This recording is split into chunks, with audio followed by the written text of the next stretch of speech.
Hi everyone, welcome back. Today we're doing a review about the new movie, Brothers, which is an action-packed, comedy-style movie featuring Peter Dinklage and Josh Brolin. Now this isn't your typical action comedy. That's why with this movie review, we're going to break it down for you. Now stay tuned, let's get to check it out. Now the movie follows Moke Munger, played by Josh Brolin, a hardened criminal who's trying to turn his life around after years in the underworld.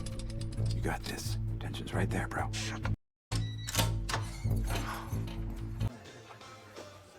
Fire? Moke is ready to go straight, leave his past behind, but of course, things never go that easy. Enter JD Munger, his twin brother, played by Peter Dinklage. Should have stayed home that night. Had some soup, went to bed early. Night Moke, night JD, sweet dreams. JD, unlike Moke, is still very much entangled in the web of crime. That's what I was going to do. One for the road? And it seems to Moke, just as he's about to settle into his new life with his wife and daughter on the way, JD turns up and turns his whole life upside down. I'm telling you, I thought it was Peace Corps. I thought I was going to be saving dead people. Oh my God. You ordered a clown. Hi. Nice shirt, bro. The film's plot seems easy enough. Two brothers on the opposite side of the law reconnect for a plan. How'd you cut your bed? There's a crooked screw in there named Farfel. His dad's a judge. Let's just say I cut a low-key deal to vacate my conviction. But with any good film, Brothers packs in a lot more, especially the relationship between Peter Dinklage and Josh Brolin and the comedic twist that they bring with this movie. Run for the mountains, brother-in-law! But baby, sure! I'm trying to look impressive and you're embarrassing me! So high right now, like wrestling a jelly donut! Just gotta say it again, one of the highlights of this movie is definitely the dynamic between Peter Dinklage and Josh Brolin as brothers. Brolin's character Moke delivers a tough, gritty exterior with a very vulnerable side on the inside.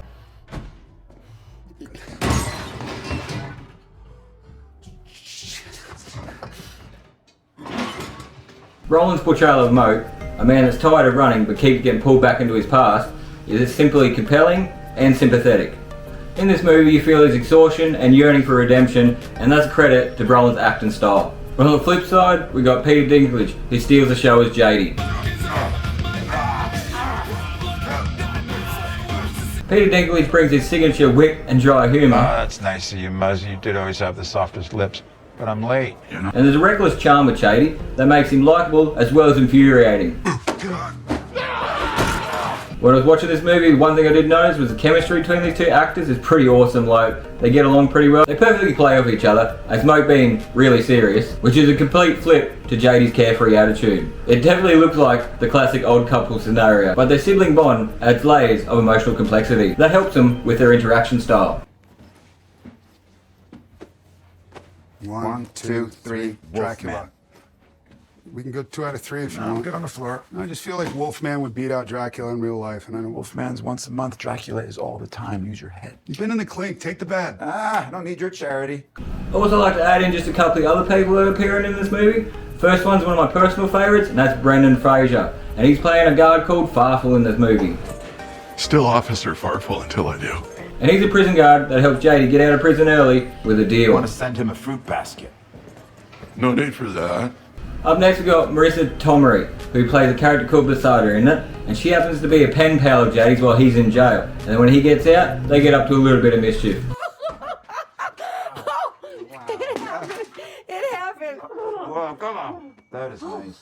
Let me get one. Yeah. Okay. Little music for the mood.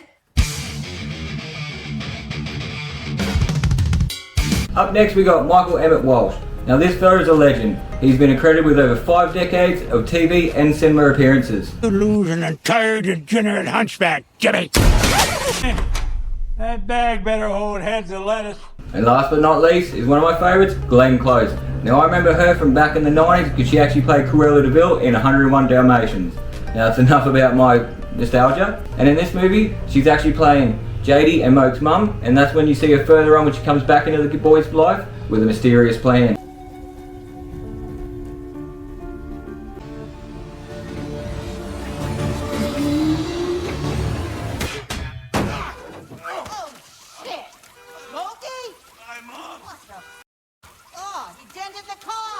When I was watching this movie, brothers, what I actually did find that it balances its action sequences, its comedy and its sibling drama quite well. And I will admit, amongst all the chaos, at least the movie doesn't lose its sense of humour. From JD's outlandish schemes to Moke's deadpan reactions, I feel the film is definitely full of laugh out loud moments, definitely a couple of run to the toilet moments. I feel that the action and comedy that they have in this movie might actually set it apart from other action and comedy movies that we've seen in the last couple of years. And one of my favourite particular scenes in this movie was when JD, Moke and their mum actually come up with a plan. They steal a backhoe, they have to go to a private golf course, and they have to dig up something that's not probably the best thing to dig up, I reckon.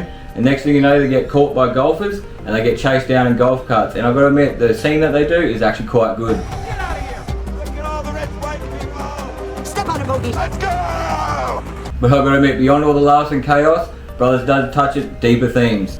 I feel that this movie at its core is specifically about family, and doesn't matter how far away that you run from it, it always comes back to you somehow. Dinner's on the table. It's been on the table. I decided not to wait. And I'm not gonna wait again.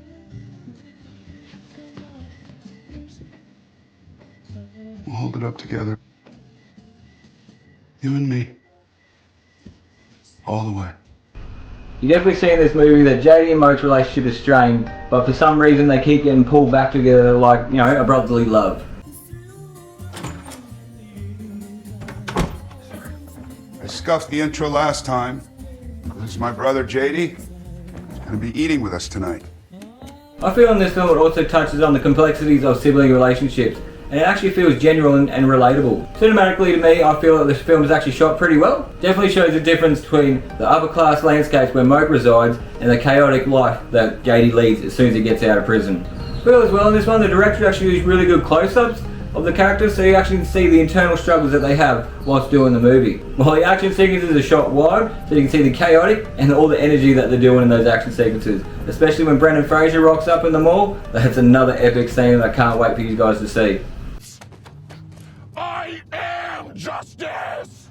In my conclusion of this, I feel that Brothers is a movie that definitely shows both sides of comedic, action and heart. I don't need to beat around the bush with this, is definitely a movie that knows what it is. It's an action comedy with drama at its depth.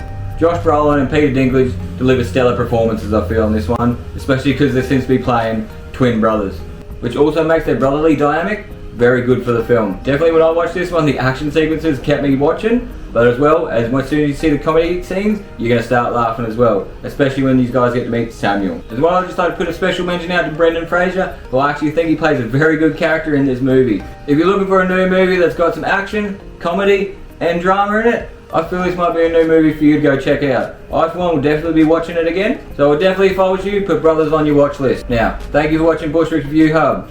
Now if you like this review, don't forget to like, subscribe and comment, and if you have any other comments about this review, leave it in the comments and we'll talk about it. Thank you for watching Bushwick Review Hub. Catch you on the next one.